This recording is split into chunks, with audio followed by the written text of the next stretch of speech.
Hey guys, welcome back. Part number 6 of my A-6E Intruder build. So this week we're going to do the decals and the weathering. So let's go ahead and get started.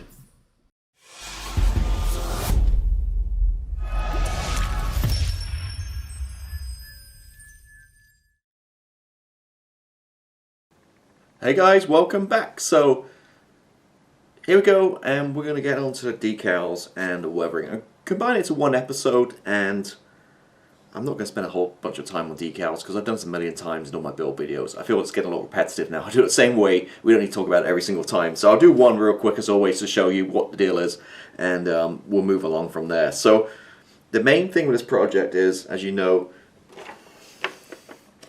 is this, and that's the fact that they have two-tone decals. So you have to get the camo perfectly spot on, just so it all kind of matches up and looks right. Now, we talked a lot last week about custom masks and get it painted, and hopefully we did that. So the key is with this is to get these decals lined up. Now, spoiler alert, I've done one side, and I don't want to be too cocky because I've just done one side, but it matches perfectly. And here you go. Let me actually turn my light down a little bit, it's a little bright. There we go. And you can see how back here, how it's all matching up, and no problem at all. See how the light and the dark. Now the only problem is the light color should be the same color as the paintwork. But as you can see, remember last week we talked about the old H19 guns? It's the wrong color, it's way too tan.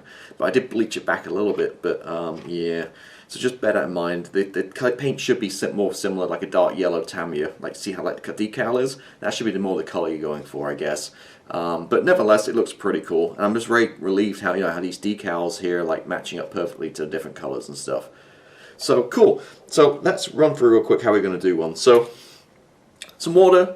Now I recommend I fill this little ramekin up and I put it in the microwave for about 15 seconds. To keep heat up to perfect temperature. Warm water works so much better. Now I'm going to take my decal. This one here is actually going to go here on the wing. And it's going to basically sit right there. So just dip it in water and throw it in a cutting mat and leave it for about 30 seconds or so. Now depending on the decal, you might have to leave that for 5 minutes, like mini craft kits and stuff. Sorry, not mini art, mini craft. I've let those on my. What did I build? I built the KC-135, literally 15 minutes until you could work with them. So just leave them, be patient, and it'll do its thing. I used Microsol's set. I used to use Microset first, but then I found it doesn't do anything. It's just no different to water. So I don't use this anymore. It's pointless. I get the same effects and same results just using water. So there's no point in me using that. Typically we put that down first to situate the decal, but again, it doesn't do anything. Sol, still use. Love this stuff and used it for years and built in a bottle, so you always knock them over, right? Anyway, so what I'm going to do is I'm just going to find the area we're going to put a decal, dip my brush in. Special brush, I use just a flat brush. I always use my decal stuff. Just put a little water on here, don't need too much. And I should mention I put a clear coat down before we started. So I did put a gloss coat of LP9. This stuff. Lacquer, which is great because I'm going to come back with oil weathering products. I want different medium. I don't want to use enamels. So LP9, love this stuff. You get through loads of it. Mix 50-50 with thinner, lacquer thinner that is, and give it a nice clear coat. So that's for my decals to go down, and also for the afterwards we're going to do a pound line wash. Alright, let me take a look at this. Okay, and this is moving around pretty well. These are really nice decals actually. So I'm just going to look at my chart here, kind of see where it goes, and I'm just going to literally just lay it down there. And this actually is a perfect color. So if you look at the color of this, it's the same as the paint. So the wood brown is a good color. It just needs a little, actually more just going to put a perfect spot. Let me just check it against my reference. Okay, we want to go a little bit over. And that looks good. So now I'm just going to leave it. If it's a lot of water, what I'll do is I'll bring a Q-tip in and hold it, the decal, my fingers doesn't move, and just roll out like this and just take away the excess water. And just leave it. that is a hit. No kind of magic stuff to it. So leave it. Another tip, well, a couple of tips. So firstly, if you haven't already got these, I say these all the time, Tamiya decal tweezers, must have. They just make it so much easier to pick up decals, move them around. Not very expensive, probably about 15 bucks, but you need these, essential. Also do an area at a time. Don't do work all around the aircraft, because what you'll find is you'll touch it and you'll start moving them around and stuff while they set. So work on a particular area, leave it, come back like an hour later and you know, do more. I always like to do the bigger ones, the squadron markings first, and then to get the main ones down, get some confidence going, and then come back and do a lot of tiny stencils and that kind of stuff. So we're going to leave that to dry for about 15-20 minutes to set down, and then we'll come back with some micro sole. Now these ones, like I said, I've done like half an hour ago, so the side ones, so we can go ahead and do that. So all I'm going to do is I'm going to dip my brush in the micro sole, and just need to flip this upside on its side, and then all we're going to do literally is just wipe this over it.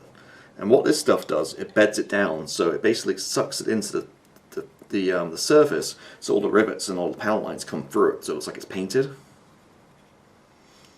Now you want to make sure these things set, because you don't want it moving all around when you put the set down. It's a micro sole, sorry.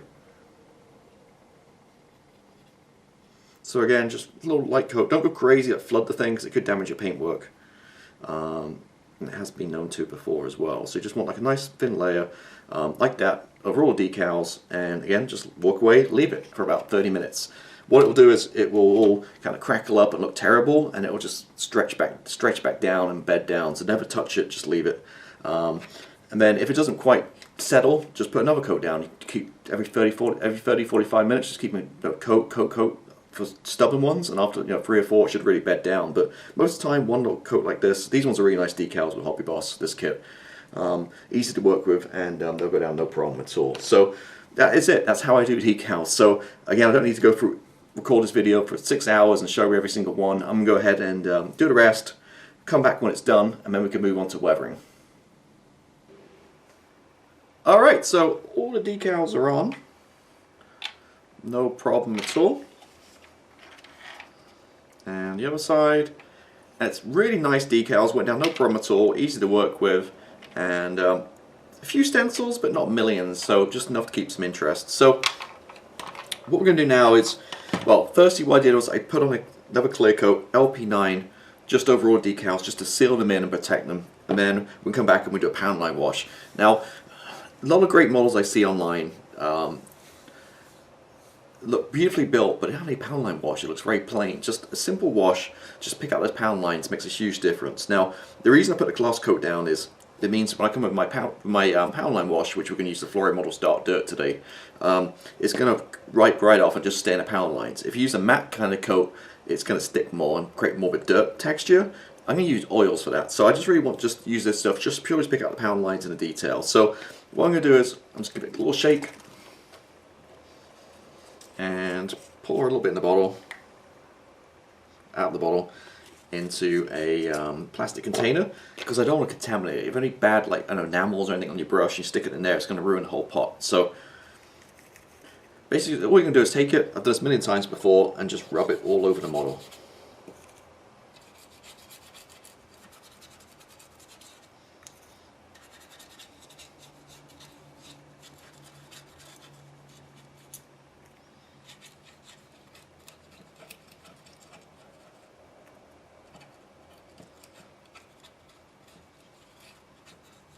Like so.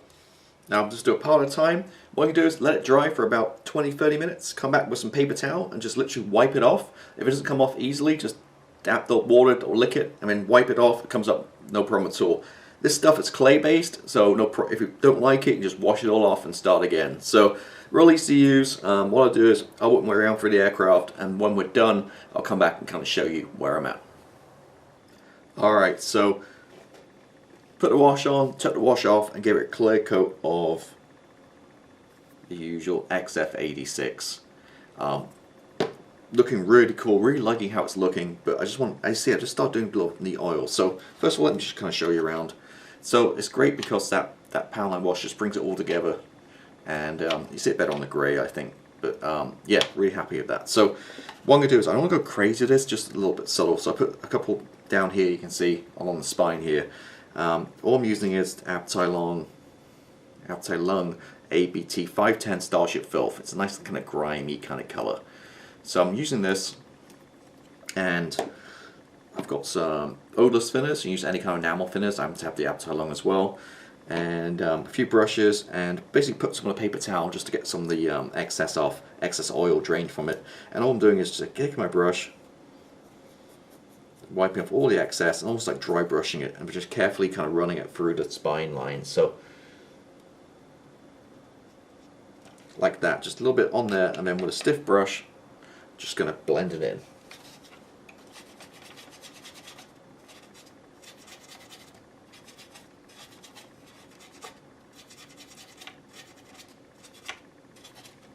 Just like that.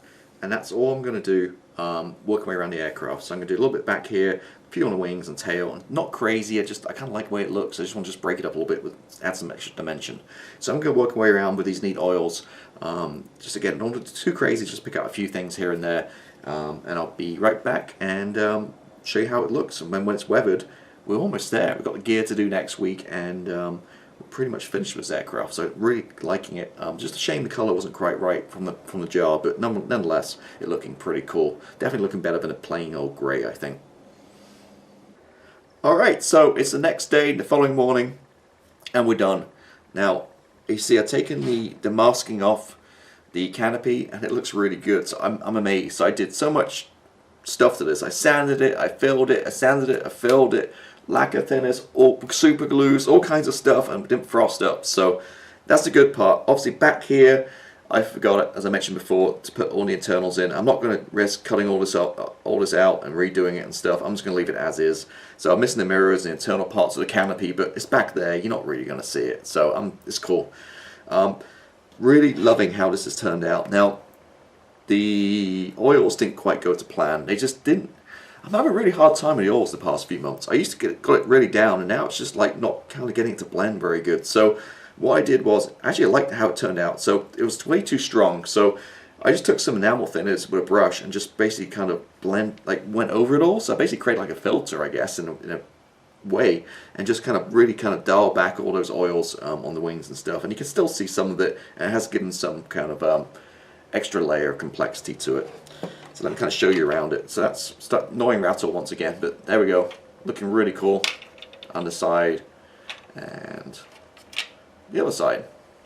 Again, that canopy, and you can see the Yahoo instruments in there. So with extra time, let me see if I can get the camera. I'm not sure you can see it in this camera light, but you can see the instruments in there for all this glass work. So it was a worthy investment, I think, that extra 20 bucks or so.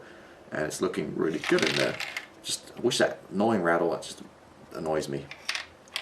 Anyway, so yeah, we're weathered, we're painted, we're weathered, and looking really cool, liking it a lot. So it's a little bit different, you know, it's usual greys and stuff, which is why I like it. So almost there. So what we've got left to do next week, we've got the gear to do. Spoiler alert, you see my hands are dirty, I've already kind of painted them up and stuff. Oop, and there it goes, falling off. So we've got the gear to do, the bay doors, all the ornaments we've done already, so it's ready to glue on. We've got all the glass work, like lights and stuff to go on. We've got this guy right here to go on. I think it's like a rat or whatever it is. Goes there. Fueling probe, all the little jobs left to do. So still plenty of work, but we'll do that next week, so that'll be the final part. So I'm going to wrap this video up. So thank you for watching as always, and I'll catch you next week. Goodbye.